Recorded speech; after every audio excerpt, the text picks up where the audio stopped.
केंद्र सरकार ने तवांग में हुई झड़प पर आज संसद में बयान दिया है। रक्षा मंत्री ने दोनों ही लोकसभा और राज्यसभा दोनों में ही अपनी तरफ से बताया कि किन हालात में 9 दिसंबर की रात को ये घटना घटी थी।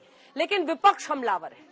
उनका ये मानना है कि सरकार जो बता रही है उसकी नीति और नीयत में फर्क है। जितना सरकार बता रही है उससे ज्यादा छिपा रही है। देखिए, पीएलए ट्रुप्स ने तवांग सेक्टर के यांगसे एरिया में लाइन ऑफ एक्चुअल कंट्रोल पर अतिक्रमण कर स्टेटस को एक तरफा बदलने का प्रयास किया। चाइना के इस प्रयास का हमारी सेना ने दृढ़ता के साथ सामना किया है। एलएसी पर हुई झड़प ने दिल्ली में सर्दी के बीच संसद का सियासी पारा हाई कर दिया है। संसद में रक्षा मंत्री के बयान के बावजूद विपक्ष संतुष्ट नहीं है। आखिरकार विपक्ष ने वॉकआउट कर दिया। क्लैरिफिकेशन को भी उन्होंने हमको मौका नहीं दिया और हमारे बात सुनने के लिए भी वो तैयार नहीं है।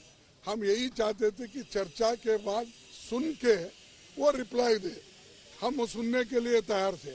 लेकिन उन्होंने इस मसले को अपने ही तरीके से एक प्रचार लेने के लिए अपनी बात रखे और चले गए। अगर हम राष्ट्रीय सुरक्षा और अखंडता के लिए हम एकजुट हैं, अपने सब जवान को एक मैसेज देना था।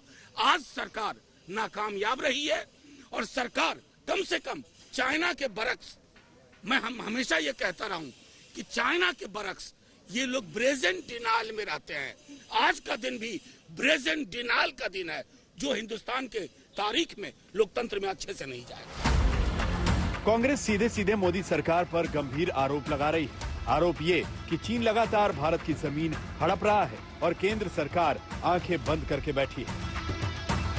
मांग है संसद के अंदर भी और संसद के बाहर भी प्रधानमंत्री खुद लोकसभा और राज्यसभा में सामने आकर चीन ने जिस क्षेत्र में अनाधिकृत कब्जा किया हमारी सरजमी पर, उस पर जवाब दें और बताएं कि 2 साल पहले की यथास्थिति कब तक वो लागू करेंगे। क्योंकि यहां तो ये भी कहा जा रहा है कि अब चीन ने तो मोदी सरकार से बात तक करने से इनकार कर दिया। आज अरुणाचल में, लद्दाख में जो कुछ भी चाइना के साथ हम लोग का इंसिडेंट हो रहा है, all these are creation of Congress. तो कांग्रेस का समय में अगर इस चीज़ को मैकमोहन को बाउंड्री मनाया किया होता, आज ये इंसिडेंट नहीं होता। एलएसी पर चीन की हिमाकत पर विपक्ष एक सुर में मोदी सरकार की नीति और नीयत पर हमलावर है। ओवैसी तो सीधे प्रधानमंत्री मोदी पर अटैक कर रहे हैं। चाइना को ये ध्यान रहना चाहिए कि ये 1962 का कमजोर दिल जवाहरलाल नेहरू का भारत नहीं है। ये शेर दिल नरेंद्र मोदी का 2022 का भारत है। अरुणाचल प्रदेश में जहां पर झगड़ा हुआ है, लड़ाई हुई है, 12-13 हजार फीट नीचे से चीन ऊपर आता है, आकर हमारे फौज पे हमला करता है। क्या हो रहा है इस देश में, बताइए? कौन सा राष्ट्रवाद है भाजपा का? देखिए किस तरह कर रहे हैं आप। फिर 10-12 दिन के अंदर आप ही ने रिपोर्ट किया मीडिया ने कि हमको अपने एयरफोर्स के एयरक्राफ्ट को स्क्रैम्बल करना पड़ा क्योंकि चीन के एयरफोर्स हमारी टेरिटरी में घुसना चाह रहे थे। भारत की प्रधानमंत्री से अपील कर रहे हैं कि आप पॉलिटिकल लीडरशिप दिखाइए। इसमें चीन का नाम लेने से क्यों डरते हैं आप सारे दुनिया में। कांग्रेस की लाइन पर ही ओवैसी का केंद्र सरकार पर आरोप है। आरोप ये कि चीन पर मोदी सरकार की नीति ढुलमुल है। चालबाज चीन पर लगाम लगाने में भारत सरकार पूरी तरह अक्षम है। जो बयान माननीय रक्षा मंत्री जी ने दिया है, परफेक्ट है, पूर्ण है, सत्य है। इससे ज्यादा मैं कुछ नहीं बोलना चाहता हूँ।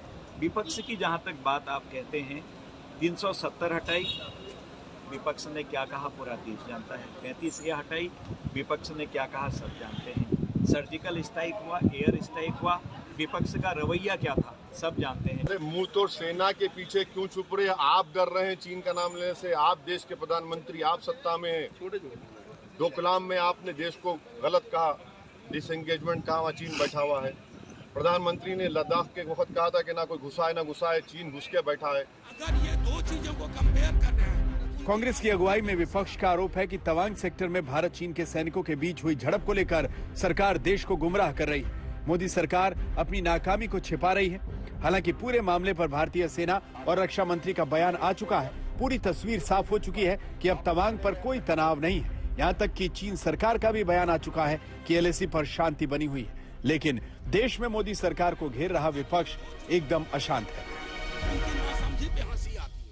सरहदों पर परिस्थितियां बेहद विषम रहती हैं, लेकिन भारतीय सेना के शौर्य में कभी कमी नहीं दिखती है। यहां तक कि 1962 की उस युद्ध में भी नहीं। पराक्रम के तमाम किस्से हमारे सामने रहते हैं, लेकिन सियासत के जब सवाल उठते हैं तो उसके दायरे भी सियासी हो, ये जरूरी हो जाता है। सैनिकों के शौर्य या फिर राष्ट्र हित के सामने वो एक प्रश्न बनकर नहीं खड़े होने चाहिए। कैमरा पर्सन सैयद मोहसिन के साथ श्वेता सिंह, तवांग, अरुणाचल प्रदेश, आज तक।